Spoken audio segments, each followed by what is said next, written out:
No vídeo de hoje eu vou te falar 3 critérios para analisar um bom fiado. Fiado que é um ativo que tem atraído a atenção de muitos investidores, por ser um ativo de renda, isento de imposto e de uma atividade que movimenta o país, que é o agronegócio. Além disso, tem pagado excelentes dividendos, o que chama muita atenção. Porém, existem alguns cuidados que a gente tem que tomar e no vídeo de hoje eu vou falar 3 formas de analisar um bom fiado. Eu sou Danilo Carvalho, analista CNPI, e quero te fazer 2 convites antes de a gente dar continuidade a esse vídeo. O primeiro, para se inscrever aqui nesse canal. Aqui nós vamos falar muito sobre FIINFRA, FIAGRO, investimento e o mercado de capitais de modo geral. E a ideia é falar de forma mais simples possível. O meu sucesso é o teu entendimento. Então, se você ainda não é inscrito, se inscreva, já curte esse vídeo porque com certeza vai agregar muito valor para você. E o segundo convite é para me seguir lá no Instagram, porque lá eu tenho um contato muito mais próximo com as pessoas. Afinal, lá eu posto todos os dias, eu abro caixa de perguntas, você pode tirar a tua dúvida específica, então me segue por lá também. Agora, com os convites feitos, você já se inscreveu, vai me seguir lá pelo Instagram, vamos falar sobre esses 3 critérios, vamos falar sobre o FIAGRO. O FIAGRO, ele é um ativo que tem crescido muito, ele surgiu em 2021, e de lá para cá, nós estou gravando agora no começo de 2023, tem crescido de forma exponencial. Tanto o número de FIAGROs listados em bolsa, quanto o número de investidores, uma boa liquidez. Enfim, já temos um fundo com mais de 1 bilhão de patrimônio, um outro já chegando próximo disso, está em período de emissão, é muito provável que também ultrapasse já esse patrimônio de 1 bilhão de reais. E tudo isso a gente tem visto dentro dos FIAGROs. Além de ser o motor da nossa economia, uma parte muito representativa dentro do PIB. Mas agora, existem algumas cautelas que a gente precisa tomar quando olhar para o FIAGRO. Toda essa euforia tem feito com que alguns investidores comprem o FIAGRO a valores que não valem a pena, ou seja, que não se justificam. E esse é o nosso primeiro critério. Todo ativo, o ativo ele pode ser bom, mas se ele está com preço que não se justifica, o negócio é ruim. Então eu acredito no FIAGRO, vejo potencial, sei que vai crescer, distribui bons dividendos, enfim. De fato, ele é toda essa potência. Mas pagar qualquer preço por ele não faz sentido. Hoje, a maioria dos FIAGROs eles são derrecebíveis. Então tem CRAs lá dentro. O que nos facilita a ter a compreensão de um preço mais adequado para aquele ativo. Afinal, eu posso utilizar um indicador chamado PVP, preço sobre valor patrimonial, e vou ter uma noção se esse ativo está caro ou está barato. Esse talvez seja o primeiro ponto para que você possa olhar para um FIAGRO. Eu vi desde o ano passado a maioria dos FIAGROs sendo negociado com um ágio de 10, 15, 20%. E aí quando você olha para o arcabouço, olha para o momento, o histórico é pequeno, é importante que você tenha cautela no preço que você vai pagar. O ativo é bom, mas não pode pagar qualquer preço por ele. O PVP acaba sendo um ótimo indicador, principalmente para quem já veio de fundos imobiliários, entende, já sabe que existe o FII de papel, o FII de recebíveis, onde o PVP ele acaba sendo um indicador muito bom para você entender qual é o preço justo daquilo. Para quem ainda não veio, vou trazer aqui uma rápida explicação. O PVP é um indicador que mede o preço do valor da cota a mercado e divide pelo valor do patrimônio, no caso da cota patrimonial. Se usou cota do mercado, cota patrimonial também. Com isso, se o preço da cota patrimonial for igual ao valor de mercado, o número vai ser 1. Ou seja, seria basicamente o preço adequado para se pagar por aquele ativo. Há possibilidade de ser um valor inferior a 1. Então, significa que o preço a mercado está descontado frente ao preço que aquele patrimônio, aquele fundo tem como patrimônio.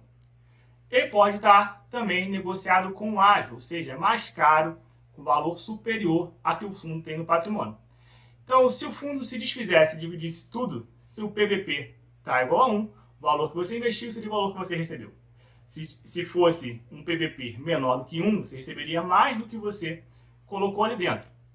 E se você pagou mais, você receberia menos. Então a gente já tem aqui uma boa baliza para o Fiagro, pelo menos nesse primeiro momento, onde a maioria estão sendo feitos de recebíveis, né? O certificado do recebível do agronegócio ou a títulos de dívida do agronegócio. Eu não quero dizer aqui com isso que o valor para entrar em um ativo tem que ser de um PVP igual a 1. Existem diversos outros critérios para a gente especificar isso. Algumas pessoas colocam um ágio de até 3%, outros de até 5%, e aí você pode, de fato, olhar e colocar uma trava nesse sentido, de até 3% ou até 5%. Naturalmente, eu não gosto de olhar apenas para isso, de colocar uma trava de 3% ou 5% acima do valor patrimonial, porque eu estaria botando no mesmo saco tanto um fundo mais high yield e com a de gestão mais ativa e um fundo high grade. Então, será que um fundo que me traz um risco menor, eu pago o mesmo ágio do que um fundo que me traz um risco maior? Eles estão trazendo quais são os rendimentos entre esses dois, enfim. Eles são fundos diferentes, então eu acabo trazendo algumas diferenças para cada tipo de fundo. Mas eu entendo que muitas pessoas não têm tempo para fazer isso e o PVP acaba sendo uma ótima baliza para você. Eu trabalho com isso, né? Meu dia a dia é fazer análise desse tipo de investimento. Inclusive, caso você queira uma carteira recomendada, tanto de FIAGRO, FINFRA, fundos de investimento, eu vou deixar o link aqui embaixo. Aqui a gente tem essa carteira recomendada, onde já te dou o preço teto, te entrego uma análise sobre cada tipo de ativo, cada FIAGRO, e você vai economizar muito tempo tendo todas as informações em um único relatório, o preço que nós enxergamos de ser justo para cada tipo de ativo e também uma carteira com uma estratégia montada e um racional de investimento. O link está aqui embaixo, custa apenas R$ 25,00 por mês e você vai ter todo esse suporte nosso, canal de tirar dúvidas, lives mensais exclusiva para os assinantes. Então, só clicar aqui embaixo e se inscrever. Dando continuidade, um ativo ele pode ser muito bom, porém está sendo negociado a um valor que não se justifique. Então isso não é um bom negócio. Assim como também não é um bom negócio você investir em um ativo ruim só porque está sendo negociado a um preço baixo. Tudo bem? Nenhum dos dois é interessante. O que nós queremos são ativos bons sendo negociados a um preço justo. E no melhor dos mundos, um presente de Papai Noel é que ele seja um ativo bom e esteja negociado com um desconto. Nem sempre a gente consegue, mas eventualmente a gente encontra algumas dessas no mercado. O segundo critério é a liquidez desse ativo. O Fiagro é um ativo extremamente recente, né? Os primeiros vieram no final de 2021. Então, a maioria tem menos de um ano, pelo menos no momento que eu estou gravando esse vídeo, e tem vários deles que têm uma liquidez extremamente baixa. R$200 mil de negociação diária, R$300 mil, R$180 mil de negociação diária, média, não é uma liquidez satisfatória para você entrar no ativo. Com isso, você vai ter uma interferência no primeiro critério, que é o preço. Você pode ter preços que estão em patamares muito altos e você não consegue entrar, e assim como você pode ter preços em baixa e não conseguir sair do ativo, porque não tem liquidez. Hoje a gente já tem alguns fiagros que investem em outros fiagros. Um fiagro que compra cota de outros fiagros. Ele não é um FOF de fiagro, mas dentro da composição tem lá os certificados recebíveis do agronegócio, outros títulos de dívida do agronegócio e também cotas de outros fiagros. Esses fundos eles não vão soltar isso com facilidade, né? Assim, eles compraram, vão levar por um período e, inclusive, durante a compra ou durante a venda, ele pode fazer uma grande distorção dentro de alguns ativos se não tiver essa liquidez. Além disso, pode ter alguns fiagros onde foi feito um tipo de oferta exclusiva para certos clientes ou fechada para um grupo específico, em que as pessoas compraram e não vão fazer essas negociações de tempos em tempos. Eles têm outros ativos de liquidez e caso eles queiram transformar seus ativos em dinheiro, eles vão utilizar outras questões e não o fiagro. E aí, às vezes, você fica preso dentro de um fiagro por negociar pouco e tendo que ou desfazer dele barato ou comprar dele caro. Liquidez é importante para o FIAGRO, principalmente nesse primeiro momento. Quando nós olhamos para fundos imobiliários, eu lembro muito bem que as pessoas falavam muito sobre a questão da liquidez, isso lá em 2015, 2014. Mas, naquele momento, o número de investidores era pouco, a liquidez não era tanta, alguns ativos realmente tinham liquidez muito baixa. Hoje a gente olha, a gente tem uma série de fundos bons, com boa liquidez, para cada segmento, com cada exposição, e aí você tem um poder de escolha muito maior. No FIAGRO nós estamos iniciando, então não temos tantos FIAGROs assim, por mais que tenha tido um crescimento muito grande. FIAGROs que você consiga olhar o histórico, consiga ter uma noção da estratégia, enfim, se o gestor está de fato fazendo o que ele prometeu inicialmente, não são tantos assim. Então a liquidez ainda é um fator extremamente importante. Então, o segundo critério, liquidez. Um terceiro critério, e esse para o FIAGRO extremamente importante, o time de gestão. O time de gestão de cada FIAGRO vai fazer toda a diferença. Hoje, nós estamos iniciando esse financiamento através do mercado de capitais no setor do agronegócio. Mas eu sempre falo sobre isso, que o agronegócio ele não começou a ser financiado em 2021. Ele já é financiado há bastante tempo. Então, olhando para isso, para esse arcabouço, o mercado de capitais começando a financiar o agronegócio, que já é financiado há bastante tempo. O que eu preciso dentro de um time de gestão, na minha visão, é um time que tenha as duas habilidades, que tenha experiência nos dois campos, tanto no campo de mercado de capitais, quanto no setor do agronegócio. Então, nós temos casas que já fazem há muito tempo investimento e trabalham com fundos listados, ou seja, já trabalham com mercado de capitais, e nesse sentido, casas como essas precisam buscar profissionais que já entendam o segmento do agro para que ele venha compor o time, caso ele queira abrir um FIAGRO.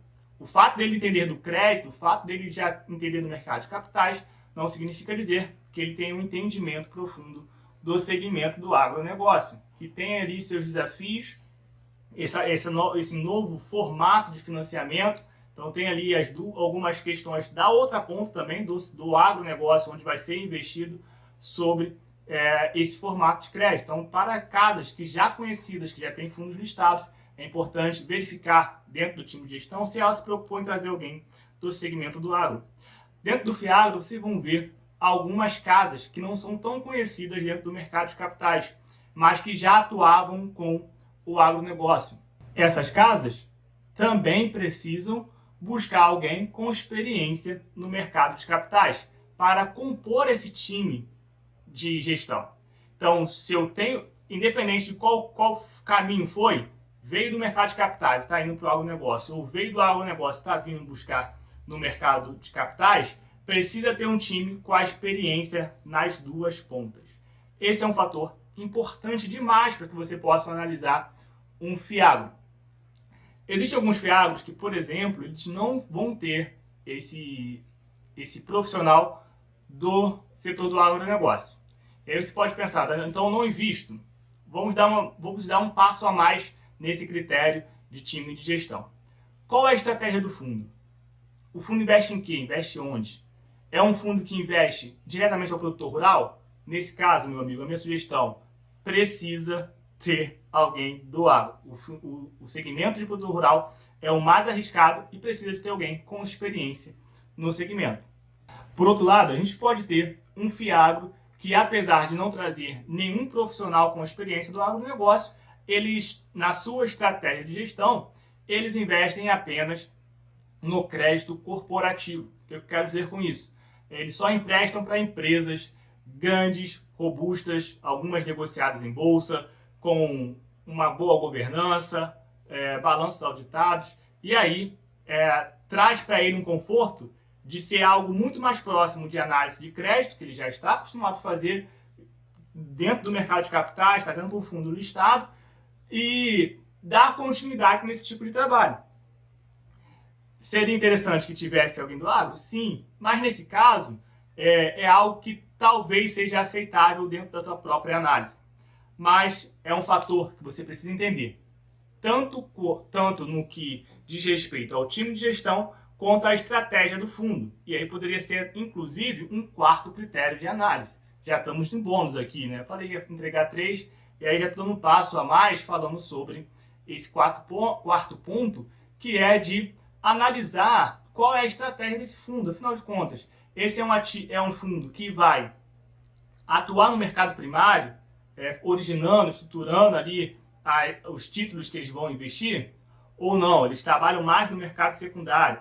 Esse é um ativo, é um fiado que gira mais a carteira, que faz mais reciclagem da carteira, ou é um fiado mais conservador, que vai atuar na originação, mas vai carregar esse ativo por um período mais longo? Como que esse fundo, qual a estratégia desse fundo para gerar ganho para o cotista? E isso é importante saber também dentro de um critério de análise. Bom, eu espero que esse conteúdo tenha ficado claro para vocês. Se você ainda não curtiu esse vídeo, curta aqui. Você está aqui já esse tempo todo é porque está curtindo o vídeo. Não deixe de curtir esse vídeo, compartilhar com pessoas que você sabe que também está buscando informações sobre esse ativo, buscando ser um investidor melhor e tomar melhores decisões, para que ela possa também incluir esses critérios dentro da sua análise. Tudo bem? A gente se vê agora no próximo vídeo. Até logo!